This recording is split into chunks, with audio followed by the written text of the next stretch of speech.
This is waistline, break for Baloo. This is waistline out. The HF-GCS is a US military radio network used primarily by the United States Air Force to send instructions for global operations on a regular basis through coded messages. The voice channels carry two-way communications with aircraft using many call signs, and these aircraft regularly enter and exit the network. To do either, the aircraft usually contacts the ground station, which then authenticates the operation by giving a predefined three-letter code, expecting a single letter in return. Less often, the aircraft may enter in the blind, giving a two-letter authentication code directly. The HF-GCS provides a phone patch service allowing aircraft to make unclassified phone calls via the DSN. Phone patches are usually requested on the main frequency, but then moved elsewhere by the ground station to free up the channel. The most common forms of traffic seen on the network are known as EAMs, or Emergency Action Messages. The HF-GCS isn't only used by the US Air Force, but the US Air Force is the primary user. Skyking messages, which are high priority, are also sent on the network, which sometimes interrupt emergency action messages. Both of these types of messages are time-sensitive and are read live in NATO phonetic letters by either male or female voices. The primary HF-GCS frequencies are 4724, 8992, 11175 and 15016 kHz. The main frequency is 11175 during the day and 4724 during the night, but other frequencies are used and messages are sent 24/7. When monitoring EAMs, you'll often hear an echo in the voice. These are the result of propagation delay due to slow landlines and the satellites feeding dozens of widely spread transmission sites. The high-frequency global communication system supports all of these US government organizations. All stations, this is rhythmic break for Mavis 46, for Mavis 46,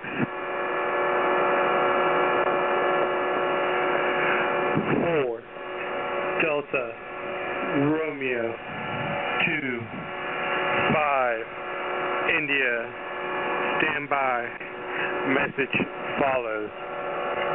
4, Delta, Romeo, 2, 5, this is rhythmic, out.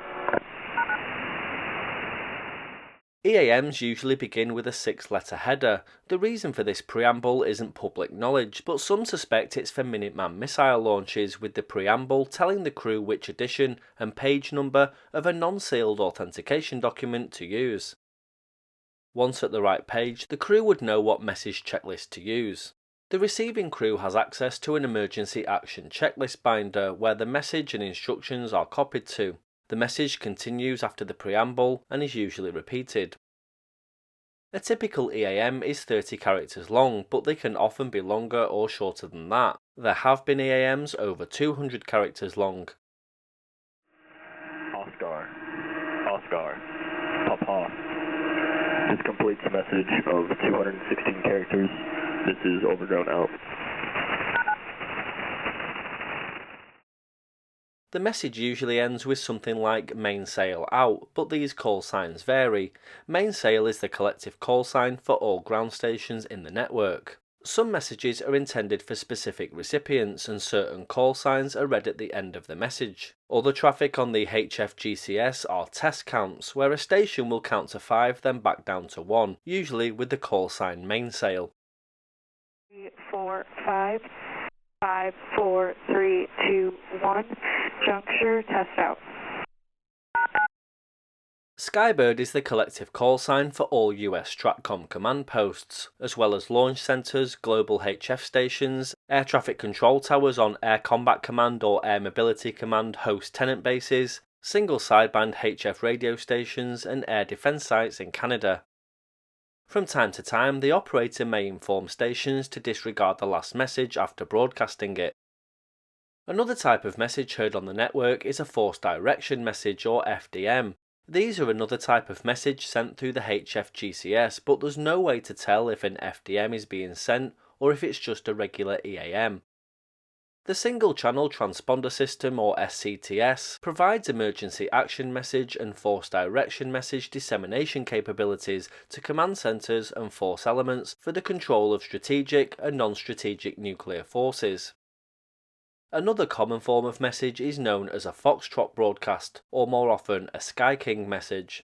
These are higher priority messages sent in a different format than EAMs. Sky King messages will sometimes even interrupt an existing EAM because they have higher priority. 20,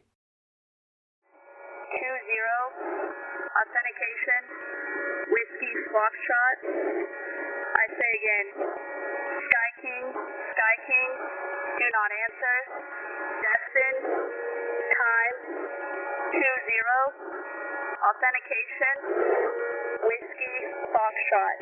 This is Abundance, out. Sky King messages are less common, and the message begins with the reader calling Sky King, do not answer. The message consists of a code word, the time, and an authentication code. The code words are names of popular rock bands and movie titles. Do not answer instructs flight crews not to respond and give away their position. Sky King is the collective call sign for sending messages to all Single Integrated Operation Plan, or SIOP aircraft, and missile ops, which are also responsible for deploying strategic bombers, reconnaissance aircraft, and various support aircraft.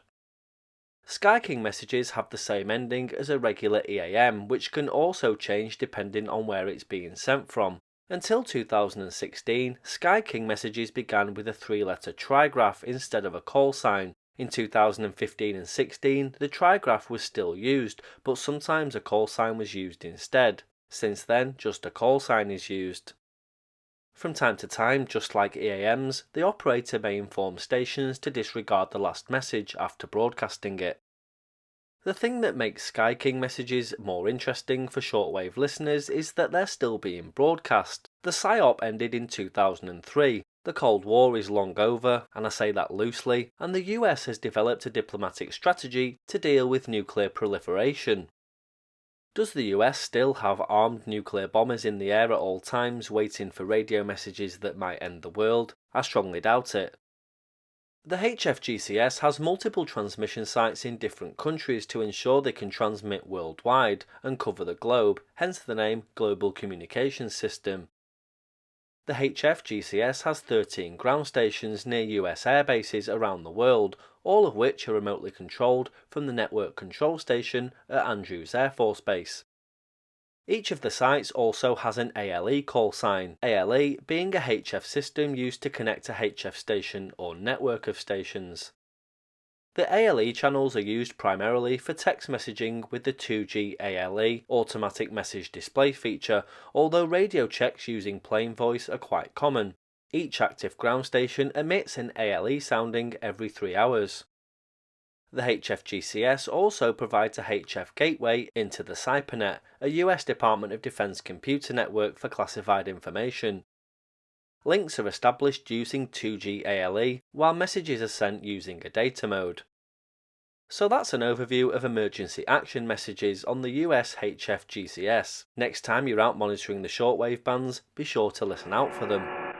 This is Ringway Manchester, out.